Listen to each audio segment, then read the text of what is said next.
Pemilik bengkel motor Sandria di Bayung Lincir, Musi Banyuasin membantah tegas terkait tuduhan dirinya telah menawarkan uang ratusan juta rupiah kepada sejumlah oknum terkait kasus yang saat ini sedang dihadapinya.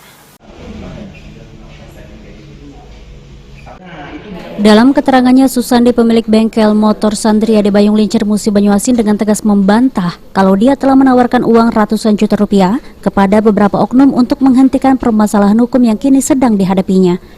Susandi sendiri mengungkapkan mempunyai rekaman bukti percakapan dan disimpan dirinya untuk dijadikan barang bukti jika nanti diperlukan. Lagi bukti-bukti yang telah saya simpan dan saya memindahkannya ke flash disk. Jika waktu diperlukan, akan saya beberkan semuanya apa dibalik semua ini.